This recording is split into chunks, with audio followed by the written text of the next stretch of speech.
Dans toutes les communautés, chaque streamer a ses viewers de l'ombre. Ces viewers de l'ombre se définissent par leur discrétion et par leur assiduité. Leur passion était développée au-delà des facultés humaines connues. Les mois qu'ils ont passés dans la jungle des chaînes Twitch ont un rapport avec le podcast que vous allez écouter aujourd'hui. On a découvert des milliers de cas de viewers, mais aucun n'a jamais montré comme lui une telle fidélité à ses streamers. Ils sont uniques. Ils sont les viewers de l'ombre. Allô ? Bonjour et bienvenue dans un nouvel épisode de Viewers de l'ombre. Ce week-end a été marqué par la qualification pour la Coupe du Monde Fortnite à New York des deux duos Solari, Kinstar Hunter et Airwax Nikoff, le tout devant une audience toujours plus grande, a noté un pic de viewers à plus de 190 000. Et quand on sait que la team d'Ami a été la première à miser sur le jeu pour en faire une web TV à part entière il y a un peu plus d'un an, on peut dire qu'ils ont réussi leur pari en alliant streaming et compétitivité. Gros GG à eux franchement. Mais dans l'épisode précédent, Previously in Viewers de l'ombre, je vous parlais plutôt de ce qui a eu lieu le week-end du 11-12 mai, de Zilan quoi. Le rêve de gosse de Zerator, sa LAN idéale, lui qui en a fait tant en tant que joueur et qui a été l'un des premiers à inclure le streaming dans le processus. Aujourd'hui on peut le dire, il a réalisé son rêve et dans cet épisode on parlera du déroulement de l'événement. Je reviendrai sur les moments qui m'ont marqué et on s'intéressera à l'après-Zilan. Jingle maestro. Moi, je vois des mecs qui jouent à des jeux vidéo dans leur chambre. Je comprends pas le délire. Je comprends pas les millions de vues. Je suis vieux et con en disant ça ou... Alors, rapide rappel des faits. 196 joueurs, 98 duos, 41 streams, 11 jeux et une dictée, le tout à Arles. Alors, c'est 24 heures avant le coup d'envoi que la hype s'intensifie un peu sur les réseaux sociaux. Le hashtag Zilan fait même une apparition dans les tendances Twitter France. Les réactions des gens qui commencent à arriver sur place la veille de l'événement sont hyper enthousiastes. Tout le monde a l'air bluffé par le setup, mais l'équipe de communication leur demande de ne poster aucune photo pour garder le secret jusqu'au lancement officiel le samedi à 10h. Moi je suis comme un gosse la veille de Noël, surexcité par le week-end qui s'annonce, mais avec une pointe d'angoisse aussi, parce qu'un problème de connexion ou une attaque DDoS, c'est si vite arrivé, et on sait que beaucoup de LAN en ont fait les frais cette année d'ailleurs. Mais le jour J, le stream commence à 10h pétante, après un waiting screen millimétré. Pas une seconde de retard et franchement c'est la première prouesse du week-end. Parce que sur les 28 heures de stream, en tout, aucun souci majeur. Pas de DDoS, en tout cas pas de DDoS visible donc, et presque aucun problème sur les jeux aussi. Bref, avant de commencer à jouer, c'est à notre tour, à nous les viewers, de découvrir la salle, et pas de fake news de ce côté, on nous a pas menti. Le palais des congrès d'Arles a été transformé en studio, plusieurs caméras, une grue, un setup qui n'a rien à envier à certains plateaux télé. La salle a été pimpée aux couleurs de l'événement et de ses sponsors, un grand Z au milieu accueille le bureau de Zerator. De part et d'autre, les joueurs sont bien alignés. Franchement, c'est grave stylé. Et les streamers ont même le droit à de belles pancartes à leur nom, pour qu'on puisse les repérer facilement dans l'assemblée, quoi. C'est ni too much, ni vide et froid, on sent le souci du détail et l'envie de faire un événement qui claque en stream. Mais les participants aussi sont chouchoutés, et c'est la Provence, le journal régional, qui a posé la question à Domingo et Bren, entre autres. C'est cool parce que on est 198, quelque chose comme ça, 196 peut-être. Et on a de la place, on est bien, moi je stream, j'ai un bon petit espace, donc clairement on est très bien accueillis ici.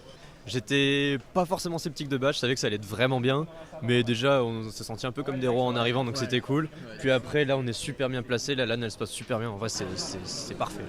C'est signé Zerator. Et sa signature à Zerator, c'est de mélanger tryhard et fun, en laissant personne de côté bien sûr. Et comme faire une compète sur plus de 10 jeux, c'est pas évident, tout a été calculé. Avant chaque épreuve, on nous présente une petite vidéo qui présente le jeu et les objectifs à atteindre, ainsi que les règles spécialement imaginées pour l'événement. Mais quel professionnalisme proposé par le joueur français, ça régale. Évidemment, c'est Zerator qui fait le show et le divertissement, mais il s'est entouré de spécialistes pour les jeux qu'il maîtrise un peu moins.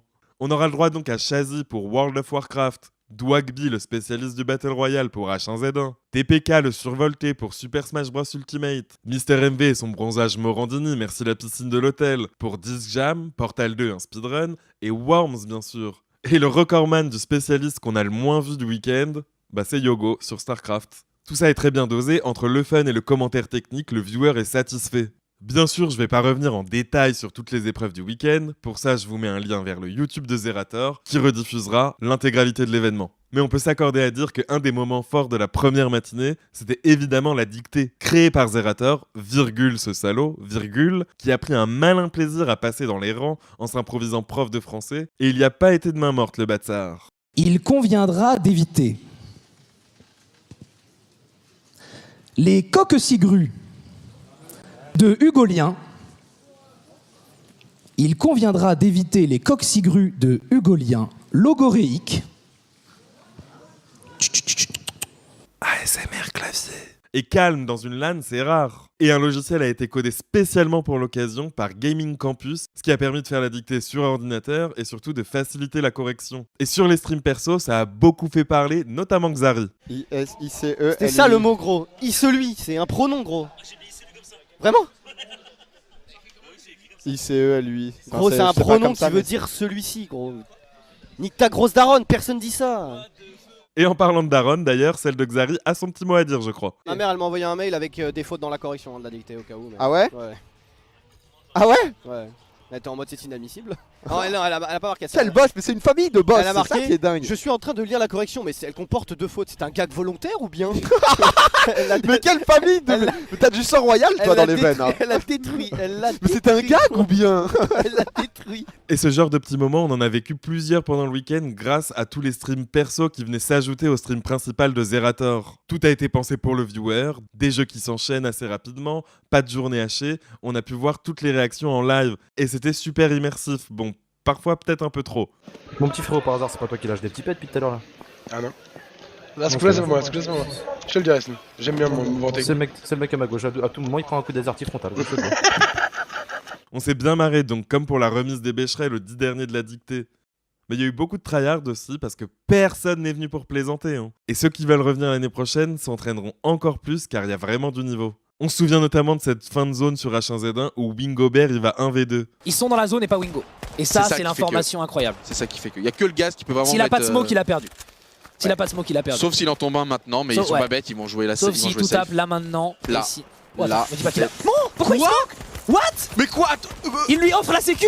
Attends, il a fait un kill. Ça peut être incroyable, mesdames et messieurs. Il manque Altegan. Mais un casque, on a forcément. Mais ils lui ont offert la smoke. Pourquoi avoir fait ce choix de lancer une smoke? Oh l'erreur terrible. Il remet un casque, il remet du bandage, il a un HP, c'est bon, ça remonte. Attention au gaz, attention au gaz, attention au gaz, Wingo non. Avance, c'est très bien. Il avait pas 5 HP. Il l'a fait. La victoire de Wingobir. Wingo qui fait le 1v2. L'exploit est total. Mais pour moi, c'était surtout beaucoup d'émotions. Je pense notamment à la minute de silence, après les dernières games épiques sur le jeu qui va bientôt mourir, laissé à l'abandon par les studios Daybreak. H1Z1, c'est quand même l'un des premiers Battle Royale à populariser le genre, avant PUBG, avant Fortnite, et on sait ce que ça a apporté au monde du streaming. RIP.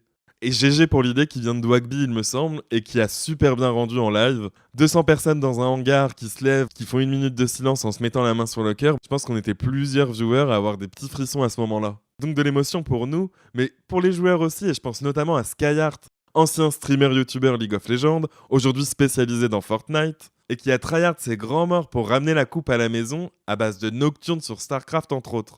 Mais malheureusement pour Sky, le jour J, le tirage au sort met en travers de sa route des joueurs d'un meilleur niveau que lui sur le jeu. Dame. C'est injuste quoi, genre ouais. Ils sont Master 2, les deux. C'est insane. Ils sont monstrueux les mecs. Alors Skyheart flippe et il finit même par craquer. T'es en mode putain c'est dur quoi. Psychologiquement pour moi c'est difficile quoi. Avoir perdu un mois de salaire et avoir détruit mon YouTube pour Steven et au final perdre sur de la full RNG, et en plus si vous me suivez beaucoup vous savez que j'ai vraiment pas de chance à chaque tournoi, la full RNG est jamais pour moi, ça me dégoûte genre vraiment, ça me donne même plus envie de faire des tournois, genre ça me saoule genre. Ça me saoule. Il aurait donc sacrifié des heures sur Fortnite et de la YouTube monnaie pour perdre sur un tirage au sort. Il n'a pas fait un travail d'investigation assez bon. Car en effet, le compte de ce joueur était Grandmaster. Mais il y a 5-6 ans, et c'était le petit frère qui jouait. Enfin, c'était le frère qui jouait à StarCraft. Ah, et donc il s'est fait dans les bots. En fait, le mec. Rien du tout. Ouais, bon, ça se trouve, le mec il avait fait 4 games.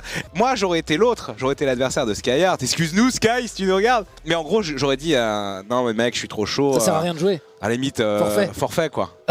et là, ça aurait été. T'aurais tenté le break d'une team. Évidemment, non, ça aurait été en plus, ça aurait marché vu comme il était au fond. Je serais allé voir Skyheart, je serais dit, bon, écoute, je vois que t'es pas bien, je te préviens, je vais te pulvère quoi. Au final, Skyheart et Bren, son duo, ont gagné la partie 2-0 et sont allés jusqu'en demi-finale. De l'autre côté de l'arbre, ce sont Kenny et Momo en quart de finale qui, après avoir gagné leur partie de Trackmania, font fausse route en bannissant Super Smash Bros, laissant à leurs opposants Titatitutu et Wakamat la possibilité de choisir Disc Jam, leur jeu de prédilection, qu'ils remportent évidemment. On est donc à un partout. Titatitutu et Wakamat bannissent StarCraft, jeu sur lequel Momo a été joueur professionnel, je le rappelle. Et Kenny et lui décident alors de choisir Portal 2. Et comme on dit, là, c'est le drame. Bah non, ouais, je vais être honnête, on a choc, voilà, c'est point, on a choc team, on a choc sur plein de choses et on a perdu. Donc après, ils sont méritants, mais on a perdu comme des grosses merdes. Et bon, je vais pas continuer, mais voilà, quoi, j'ai envie de me vomir dessus. Ok. Et Kenny aussi a eu son petit mot lors de son stream débrief. Vous avez été meilleur dans les faits sur le moment, tu vois, c'est comme ça. C'est comme ça. On a eu peur du fait que vous ayez une Switch et des contrôleurs pro sur votre bureau. On s'est dit merde, ils ont ça, ils doivent être chauds à Smash, on a ban Smash, on n'aurait pas dû ban Smash. Ça s'est joué sur ce ban et le fait que vous nous ayez mis la pression, c'est tout. Vous avez été malin, vous avez gagné, c'est bien joué à vous, c'est le jeu. C'est ça en fait qui est fou dans cette LAN, c'est qu'en vrai, tout le monde est capable de faire quelque chose. Tout le monde est capable de faire quelque chose et c'est bien ce qu'ont montré Titati Tutu et Wakamat en s'imposant jusqu'en finale. Quel plaisir d'entendre Zerator prononcer ce pseudo. Titati Tutu, pseudo incroyable pour un caster, merci beaucoup. Et comme c'est de la télé, c'est truqué, on a eu la joie d'avoir une demi-finale streamer et une demi-finale non streamer. Alors qui a l'avantage ? Les streamers qui ont fait du jeu vidéo leur métier, mais dont on connaît les forces et les faiblesses, ou les non-streamers qui avancent masqués comme on a pu s'en rendre compte ? Et bien le gagnant au final c'est le beau jeu évidemment, représenté ce jour-là par Wingobert et Nico, streamers discrets, mais qui ont remporté la finale 4-2 après avoir été menés 0-2. Et bien sûr que rien ne pouvait mieux conclure ce week-end de fou qu'une partie de Worms et une banana bombe à 40 000 €. Et ça va peut-être être la fin de cette Zilan, mesdames et messieurs, peut-être, attention, avec quoi va-t-il finir? Avec quoi? La banana bombe à 40 000 €. C'est fait, mesdames et messieurs. Wingobert et Nico gagne, remporte la Zilan. Incroyable, sur une game de Worms à 40 000 €. Incroyable événement, incroyable week-end derrière mon écran, et incroyable la force du stream game et tout le chemin parcouru. À l'image de Domingo qui, après avoir joué avec ses potes à Arles le samedi, était de retour dimanche soir sur Énergie pour recueillir les premiers mots de Zerator. Ça s'est passé comme tu voulais, toi, Steven? Il n'y a pas eu de... Tout s'est bien passé dans le je pense. Ah non mais ça c'est bien, voilà comme dit Doig, c'est beaucoup mieux que prévu en fait. Moi j'avais prévu qu'on n'ait pas le net pendant 3 jours, qu'on doit jouer à la pétanque, faire des courses de sac. Tant pis pour la pétanque et la course en sac, peut-être pour l'émission 2020, on sait pas. En tout cas, Zilan 2019 a fait l'unanimité, autant pour l'audience qui a rassemblé plus de 2 millions de viewers uniques en 2 jours, que pour les streamers qui ont tous été de leur petit débrief en stream perso, à commencer par Nico, un des gagnants. Je voyais tellement, vous êtes déjà 25, c'est énorme, on va pas se mentir, d'habitude à mes 2 viewers habituels. C'est pas tous les jours voilà, qu'il y ait autant de monde quoi d'un coup. L'événement était génial, j'ai rencontré des gens que je ne connaissais que sur internet et j'ai eu des aspects totalement différents entre ce qui se disait sur internet et ce que j'ai pu voir en vrai. Mais j'ai rencontré des personnes que je connaissais pas du tout et que j'ai adoré. C'était trop bien, cette LAN exceptionnelle. J'ai passé un de ces moments les gars. Franchement top 1 de toutes les LAN que j'ai fait ever en fait. L'ambiance était folle. Les gens, ils étaient genre... Enfin, tout le monde était au poil, c'était incroyable. Alors oui, peut-être pour certains, Zerator a pas révolutionné l'e-sport. Mais en fait, pour moi, il a révolutionné les LAN. Parce que pour la première fois dans une LAN, les gens n'étaient pas réunis autour d'un jeu et de la communauté d'un jeu.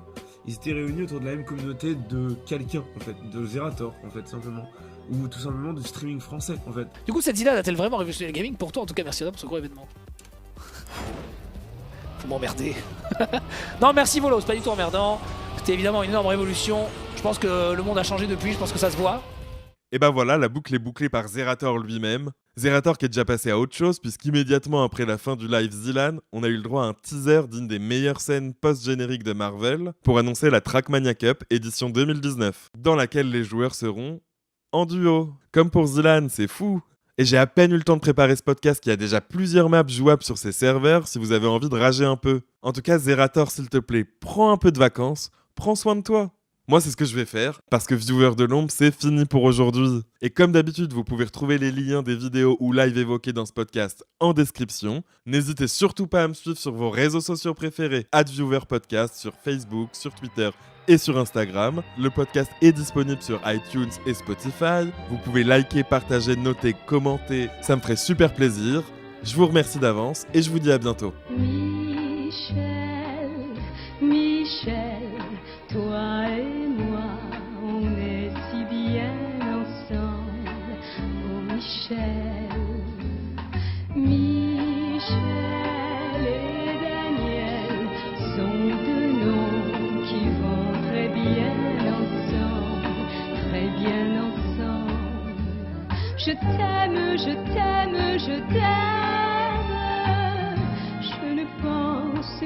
toi.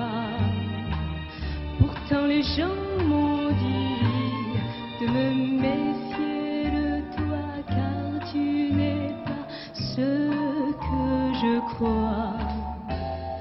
Michel et Daniel sont deux noms qui vont très bien ensemble, très bien ensemble.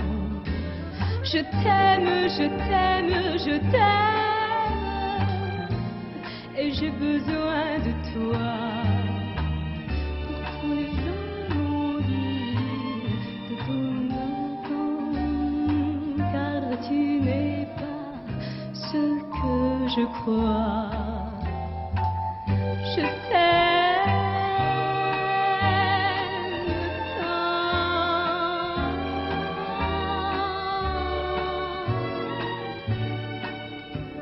Je t'aime, je t'aime, je t'aime.